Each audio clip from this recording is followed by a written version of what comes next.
That brings me to your friends on The View. They had a testy argument over what happened on the uncommitted. They're mad about the uncommitted votes, or at least some of them are. Why aren't they getting behind Joe Biden? Why are these 100,000 defecting? Let's watch. You're in danger of seeming like a one-issue voter. To have a non-committed vote, for me, is hard, because I know how hard people fought to get the right to have their voices heard. There are 300,000 of the Arab population in Michigan.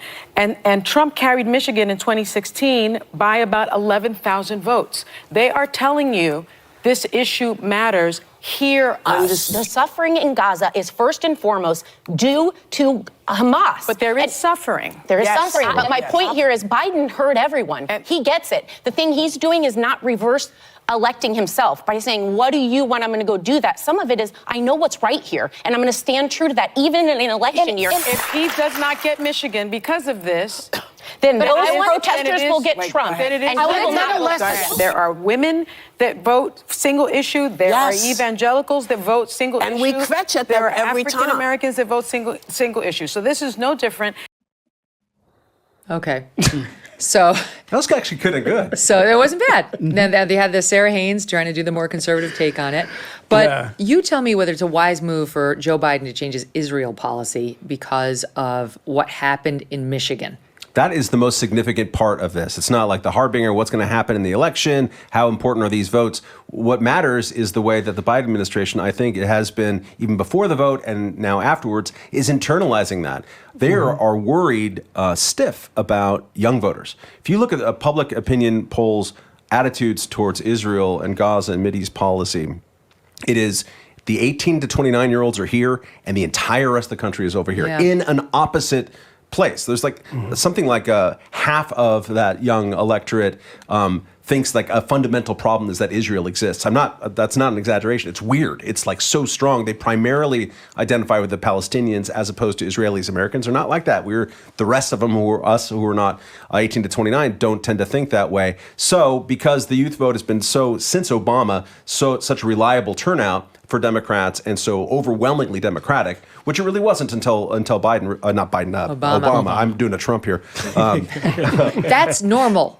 So forget a name here or there is human. What's happening with our president is not. Anyway, keep going. So you can see the sort of flop sweat among the Biden administration in dealing with Israel policy right now. Like they really want a sped up timetable. Why? What's happening soon that you're really worried about? Is it the length of the war and the humanitarian crisis? Yes, it is that. But there's also other things. There's an election, and you can hear you worrying about that. Right now, the administration is being very insistent with Netanyahu, like we have to have a vision, a post-war vision of a two-state solution. That is American politics. That is not the reality on the ground in Israel, including among Palestinians in Gaza or the West Bank and Gaza.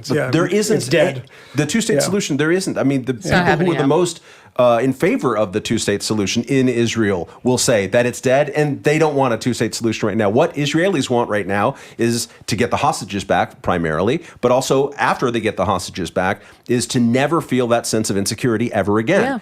And how the state is formed as part of that question, okay, we'll get to that, but they don't have the sense of getting to that. The Biden administration, like in fairness, most American administrations of the past 30, 40 years, they just have two-state solution printed on their brain plate, and they're pushing it. I think one of the reasons why Biden is pushing it is he's worried about Michigan, he's worried about young voters, and he's worried about Arab Americans. Well, the odds of these people voting Trump are slim. Exactly. He's not, but the odds of them staying home are real. I mean, by the way, just today on my phone, I got one of those news alerts from ABC News saying 30,000 dead in Gaza per the Gaza Interior Ministry of Health.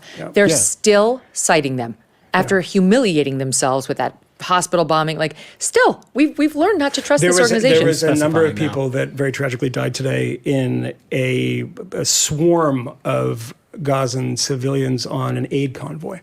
And they were open-fired on by IDF troops. So I was told, then I saw the Israelis pushing back on that. I don't know what's true. It very well could be that everyone who died there today was killed by the Israelis. They could have had a good reason for it. They could have had a bad reason for it.